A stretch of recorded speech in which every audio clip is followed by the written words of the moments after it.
ಸಂವಿಧಾನ ರಕ್ಷಣೆಗಾಗಿ ನಡೆಸುವ ಹೋರಾಟಗಾರರನ್ನು ವ್ಯವಸ್ಥಿತವಾಗಿ ಹತ್ತಿಕ್ಕುವ ಷಡ್ಯಂತ್ರವನ್ನು ಬಿಜೆಪಿ ಮತ್ತು ಆರ್ಎಸ್ಎಸ್ ನಡೆಸುತ್ತಿದೆ. ಹೋರಾಟಗಾರರನ್ನು ಹತ್ತಿಕ್ಕುವ ನೆಪದಲ್ಲಿ ಗೋಲಿಬಾರ್ ಬೆದರಿಕೆ ಹಾಕಲಾಗಿದೆ.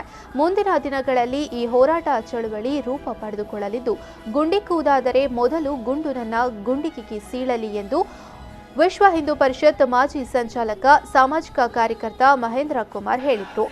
ಅವರು ಕುಂದಾಪುರದ ಶಾಸ್ತ್ರಿ ಸರ್ಕಲ್ ಸಮೀಪ ಸಿಎಎ ಹಾಗೂ ಎನ್ಆರ್ಸಿ ವಿರೋಧಿ ಹೋರಾಟ ಸಮಿತಿ ನೇತೃತ್ವದಲ್ಲಿ ನಡೆದ ಸಿಎಎ, ಎನ್ಆರ್ಸಿ ಹಾಗೂ ಎನ್ಪಿಆರ್ ವಿರೋಧಿಸಿ ನಡೆದ ಬೃಹತ್ ಪ್ರತಿಭಟನಾ ಸಭೆಯಲ್ಲಿ ಮಾತನಾಡಿದರು. ನಮ್ಮ ನೆಲವನ್ನು ಗಟ್ಟಿಗೊಳಿಸುವ ಭಾರತೀಯತೆಯನ್ನು ಎತ್ತಿ ಹಿಡಿಯುವ ಸಭೆ ಆಗಬೇಕು. ಅದು ಅನ್ನೋದು ಎಲ್ಲರೂ ಒಂದೇ ಅನ್ನೋದನ್ನ ಅರ್ಥ ಮಾಡ್ಕೊಳ್ಬೇಕು. ಎಲ್ಲರೂ ಹೃದಯ ಅನ್ನೋದು ಮುಸಲ್ಮಾನರಿಗೆ ಬೇರೆ, ಹಿಂದೂಗಳಿಗೆ ಬೇರೆ ಇರೋಕ್ ಸಾಧ್ಯ ಇಲ್ಲಲ್ಲ. ಹೃದಯ ಅನ್ನೋದು, ಸ್ವಾಭಿಮಾನ ಅನ್ನೋದು, ಮನಸ್ಸು ಅನ್ನೋದು ಎಲ್ರಿಗೂ ಒಂದೇ ಇರತ್ತಲ್ವಾ?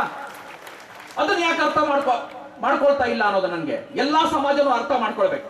ಇವಾಗ ಒಂದಂತೂ ಎಚ್ಚರಿಕೆ ಕೊಡೋಕ್ ನಾನು ಇಷ್ಟಪಡ್ತೀನಿ. ಇದೇ ವೇದಿಕೆಯಲ್ಲಿ ನಿಮ್ಮನ್ನೆಲ್ಲ ಸಂಪರ್ಕ ಮಾಡುವ ಪ್ರಯತ್ನವನ್ನ ಇದೆಲ್ಲ ಸಭೆಗಳು ಮುಗಿದ ಮೇಲೆ, ಎಲ್ಲಾ ಕಡೆಯ ಸಭೆ ಮುಗಿದ ಮೇಲೆ ನಾವುಗಳೇ ಕರಿತೀವಿ.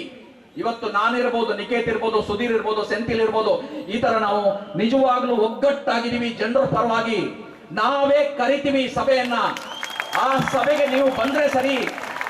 ಆ ಸಭೆಗೆ ನೀವು ಬಂದು ನೀವು ನಿಮ್ಮ ನೇತೃತ್ವದಲ್ಲಿ ನಾವು ಹೊರಡಕ್ಕೆ ತಯಾರಾಗ್ತೀವಿ. ಎಲ್ಲಾ ರಾಜಕೀಯ ಪಕ್ಷದವರು ನಿಮ್ಮ ರಾಜಕೀಯ ಪಕ್ಷದ ಬ್ಯಾನರ್ಗಳನ್ನ ಬದಿಗಿಟ್ಟು ಸಮಾಜ ಕಟ್ಟುವ ಕಡೆ, ನೀವು ಸಮಾಜವನ್ನ ಉಳಿಸುವ ಕಡೆ, ಈ ದೇಶವನ್ನ ಉಳಿಸುವ ಕಡೆ ನೀವು ಹೆಜ್ಜೆ ಹಾಕಬೇಕು. ನೀವು ಹಾಕಿಲ್ಲ ಅಂತ ಇಟ್ಕೊಳ್ಳಿ, ಈ ಜನರನ್ನ ಕಟ್ಕೊಂಡು ಚಳವಳಿ ಕಟ್ತೀವಿ ನಾವು. ಪ್ರತಿಭಟನಾ ಸಭೆಯಲ್ಲಿ ಪ್ರಧಾನ ಭಾಷಣ ಮಾಡಿ ಮಾತನಾಡಿದ ಅಂಕಣಕಾರ ಶಿವಸುಂದರ್, ಈ ದೇಶದಲ್ಲಿ ಇರುವ ಕೆಲವು ಅಕ್ರಮ ವಲಸೆಗಾರರನ್ನು ಪತ್ತೆ ಹಚ್ಚಲು ದೇಶದ ಪ್ರತಿಯೊಬ್ಬರೂ ಸರತಿ ಸಾಲಿನಲ್ಲಿ ನಿಲ್ಲುವಂತಹ ಪರಿಸ್ಥಿತಿ ನಿರ್ಮಾಣವಾಗಿದೆ. ದೇಶದಲ್ಲಿ ಎಷ್ಟು ಜನ ಅಕ್ರಮ ವಲಸೆಗಾರರು ಇದ್ದಾರೆ ಎನ್ನುವ ಸ್ಪಷ್ಟತೆ ಕೇಂದ್ರ ಸರ್ಕಾರದ ಬಳಿ ಇಲ್ಲ ಎಂದು ಸರ್ಕಾರವನ್ನ ಟೀಕಿಸಿದ್ರು.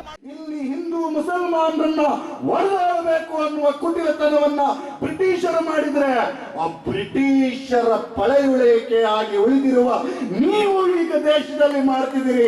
ಬ್ರಿಟಿಷರನ್ನ ತಂತ್ರವನ್ನ, ಬಿಟ್ಟು ಹೋದ ತಂತ್ರವನ್ನ ಅಳವಡಿಸಿಕೊಂಡಿರುವ ಸಂತಾನಿಗಳು ನೀವು ಈ ಭಾರತದ ಜನ ಹೇಳ್ತಾ ಇದ್ದಾರೆ, ಇಲ್ಲಿ ಹಿಂದೂ ಮತ್ತು ಮುಸಲ್ಮಾನರನ್ನ ಒಡೆದು ಆಳುವ ನಿಮ್ಮ ನೀತಿ ಕ್ಷಣಿಕ ಮಾತ್ರ. ನಾವು ಒಟ್ಟಾಗಿ ಇರ್ತೇವೆ, ಒಟ್ಟಾಗಿ ಬಾಳ್ತೇವೆ. ಇದು ನಮ್ಮ ಸಂಸ್ಕೃತಿ.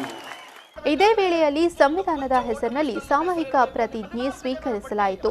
ಸಿಎಎ ಹಾಗೂ ಎನ್ಆರ್ಸಿ ವಿರೋಧಿ ಹೋರಾಟ ಸಮಿತಿ ಅಧ್ಯಕ್ಷ ಶಶಿಧರ ಹೆಮ್ಮಾಡಿ, ಹೋರಾಟಗಾರ ಸುಧೀರ್ ಕುಮಾರ್ ಮುರಳಿ, ಸಾಮಾಜಿಕ ಹೋರಾಟಗಾರ ಮಹೇಂದ್ರ ಕುಮಾರ್, ಎಸ್ವೈಎಸ್ ಪ್ರಧಾನ ಕಾರ್ಯದರ್ಶಿ ಡಾಕ್ಟರ್ ಎಂಎಂಎಸ್ಎಂ, ಅಬ್ದುಲ್ ರಶೀದ್ ಸಕಾಫಿ, ಜೈನಿ ಕಮಿಲ್ ಮೊದಲಾದವರು ಹಾಜರಿದ್ದರು. ಕೇಳಲು ಬರುವ ಅಧಿಕಾರಿಗಳ ಜೊತೆ ಸೌಜನ್ಯದಿಂದಲೇ ವರ್ತಿಸಿ